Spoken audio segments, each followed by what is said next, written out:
Hey, everybody. Welcome back to another episode of Rent Prep for Landlords. I'm your host, Eric Worrell, and this is episode number 250. And in today's episode, we're going to talk about what happened to the Chrysler Building in New York City. Welcome to the Rent Prep for Landlords podcast. And now your hosts, Stephen White and Eric Worrell.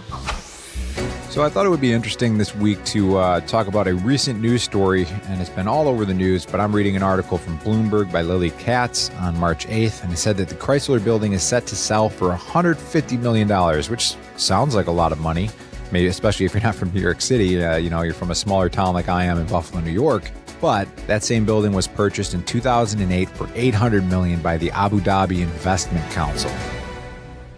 That's a pretty steep drop in price to go from $800 million to $150 million. Well, you hear 2008 and you're like, well, they bought this at the peak of the real estate market, so that certainly played into it. But there's other factors that are creating some of the issues of why the Chrysler Building is worth so much less. And this episode is going to kind of take some weird twists and turns. We're going to be talking about endowments and how those work for schools and why that affected the price of the Chrysler Building. So as we go further into this article from Bloomberg, it talks about the fact that the tower was completed in 1930 and is one of the most recognizable symbols of Manhattan's skyline. Said for a short time, it was the tallest building in the world. And this is a real kick in the pants, but it said that it was surpassed by the Empire State Building, which opened the following year. I'm just thinking, you imagine just owning the tallest building in the world. It's your prized jewel. And then it's not like on the other side of the planet, there's a taller building. No, you can see it from your building. There's a taller building.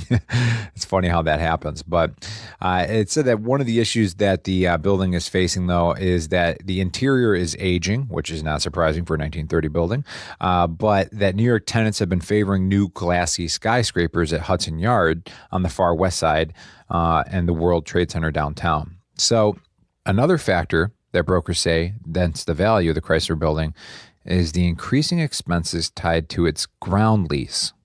Yeah, so the land under the tower is owned by the Cooper Union School, which raised the annual fee to $32.5 million last year from $7.75 million in 2017.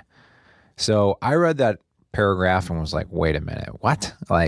And this article kind of just glosses over it. I wasn't familiar with, how exactly a ground lease would work with the Cooper Union School, what the Cooper Union School is, and how they jacked up the price, essentially 4 or 5x'd it to $32.5 million in 1 year. So what I want to talk about today is this interesting case with the Chrysler Building and why a school owns the property underneath it and they're leasing it. So I looked up the Cooper Union School to learn a little bit about it. For a little context, the Cooper Union School, according to Wikipedia, is a privately held school which is located in Cooper Square in Manhattan, New York City. It was built in 1858, established in 1859.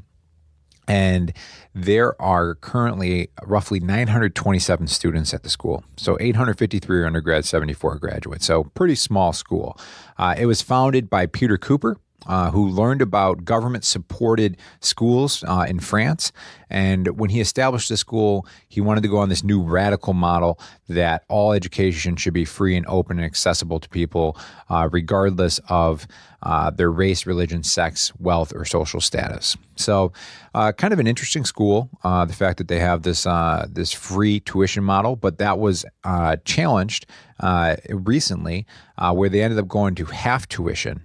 So just for a little context, starting around October 29th, 2011, rumors were circulating that the school was in serious financial trouble, and what they decided to do was lower the tuition. So they were no longer going to give free tuition to all students. They decided that they were going to do half tuition, which accounted for about $22,000 per student. And the cost then to the school annually is going to be about just over $20 million if they're doing this half tuition now, that they wouldn't be on the hook for. Now, the school itself has an endowment as of 2015 of $738 million. So if you're not familiar with endowments with schools, these are for public schools, private schools, and this is essentially their their investment fund. They have people who manage this for them. One of the interesting things about these investment funds, which I didn't know about, was that they are not taxed in any way.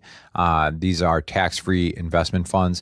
And one of the issues that you see is it's definitely a rich get richer type scenario. If you want to talk about the top 1%, it really applies when you're looking at schools and their endowment funds. So for context, this school has a pretty large endowment fund at $738 million, given how few students they have. They have 927 students.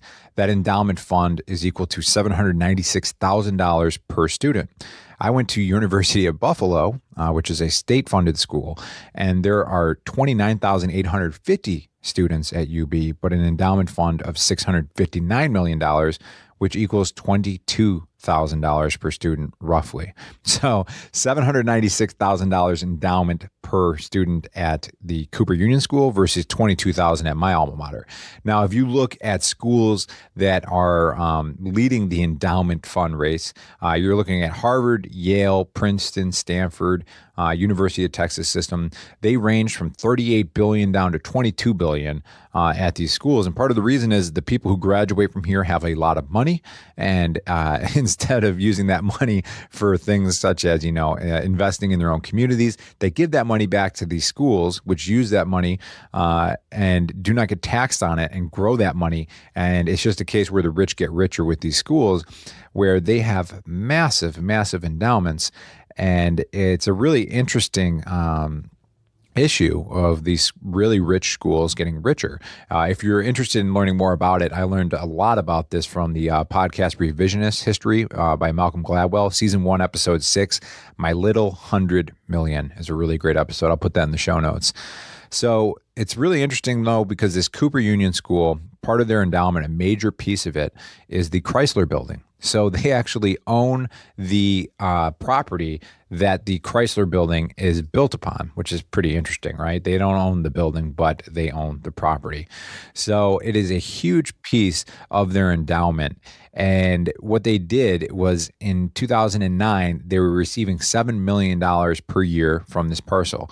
But under a really unusual arrangement, New York City real estate taxes assessed against the Chrysler lease, held by Trishman Speyer at the time, are paid to Cooper Union, not the city. So there's no tax paid on the building, and instead that money is paid directly to Cooper Union School. So it said that the arraignment would be voided if Cooper Union sold the real estate. But in 2006, Trishman Speyer signed a deal with the school to pay rent that has escalated to $32.5 million in 2018 and will increase to $41 million in 2028 and $55 million in 2038. So they signed this during the national real estate crash in 2009. And it's a pretty crazy story, though, when you think about it, that this Chrysler Building, yes, there's a lot of issues. The three major issues really are that people are not as interested to live there. It was purchased during the financial crisis. It's hard to do renovations on it because it's a landmark building. So you're going to go through a lot of barriers to get any kind of updates done on it.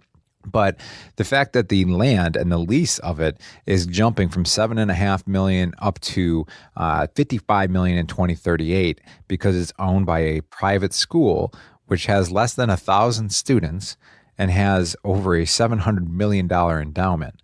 And I just thought it was such an interesting story. I don't really have necessarily my own opinion on if this is right or wrong, because I feel like in some ways it's a little bit of both. I think it's cool that the school is being funded by this piece of real estate that they own. And I guess it's up to them that they made a really good investment at some point and owned that property that the Chrysler Building sits on. At the same time, I think it's really odd that this private school with just over 900 students is robbing the city of these taxes that would normally be paid, pretty substantial amount of taxes that could be used for public facilities and different avenues for the city itself.